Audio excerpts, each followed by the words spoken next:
1, 2. Is this on? Welcome to another answer to the age-old question of, do you know what really burns my ass? Role-playing games that don't consider all of the participants. My main hobby and side gig is writing, running, and playing tabletop role-playing games. One thing that I have noticed in both the writing and role-playing communities is that there is an overlap in interest, but not in execution.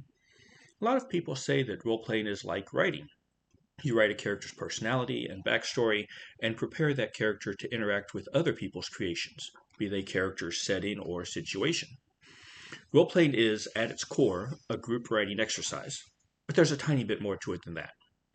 Brennan Lee Mulligan put it best when he said that role-playing is collaborative writing, which is difficult in and of itself, but one of the collaboratives is non-sentient.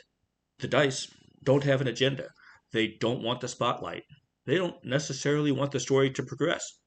They have at least an equal say about what happens as any of the other co-writers involved. When you design anything associated with role-playing, from the world to the campaign to the event to the character, you are making something designed to interact with the unpredictable. No other writing style attempts this. Closest any other form of writing comes would be when a screenwriter interacts with editors, producers, directors, and actors, all of whom want to put their own touch on the final product, and many of whom do not interact with the writer until long after his step in the process is complete. But all of them have motivations, personalities. Dice do not. When you set out to write a role-playing game event, you have to consider the players. You have to make sure that they get their turn in the spotlight and have fun. But you also have to consider the dice. The dice don't need the spotlight like the players do, but they will absolutely steal the spotlight on occasion. The dice are just sort of happy to be there, as happy as non-sentient math rocks can be anyway. Usually, when someone asks how to write for role-playing games, or even just a home session, they aren't only referring to the details, but also how to write something that the players will come back for week after week. And to do that, you have to be prepared to co-write and co-create with both the players and the dice. The dice play an integral role in role-playing games.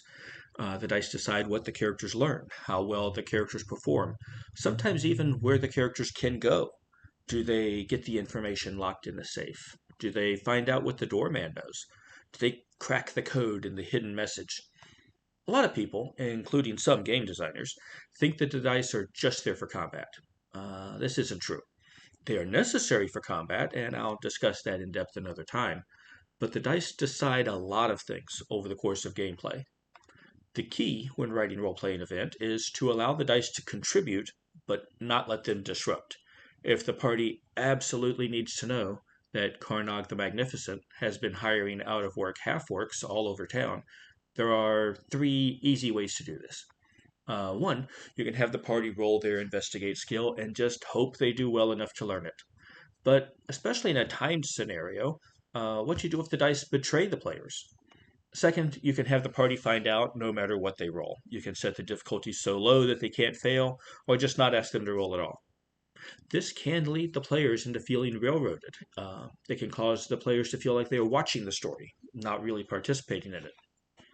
Third, you can make sure there are multiple ways to find out.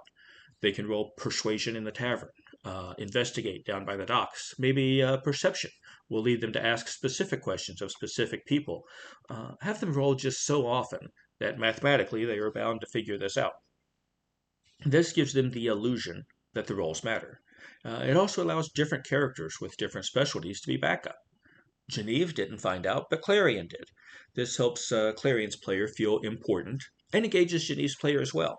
Sometimes failure in a role-playing game can be just as, if not more important, as success, depending on the circumstance. The dice also have the capability to role-play as well, and as game master, it's part of your job to recognize this and encourage it when it happens. I was at a table once and was just repeatedly failing to strike the opponent. Then I said, "Oh, I forgot. I'm left-handed." I rolled with my left hand instead of my right. The die came up a nat 20. That little piece of plastic heard my role play and delivered a great yes and. I've also seen dice that just coincidentally well roll in some situations and poorly in others. My recommendation as both the player and game master is to lean into this. Make success or failure part of the character's internal superstition. Just like some sports fans wear specific clothes when their team is playing, Encourage your player's character to believe they do better when no one is looking at them, or when the moon is full, or when the other characters aren't being distracting. All of this will lead to more realistic characters and deeper immersion in the game for the players. How does your game master prepare for the randomness of the dice in your game? Leave a comment and share tips for other players. We all benefit from the sharing of ideas and information in our hobby.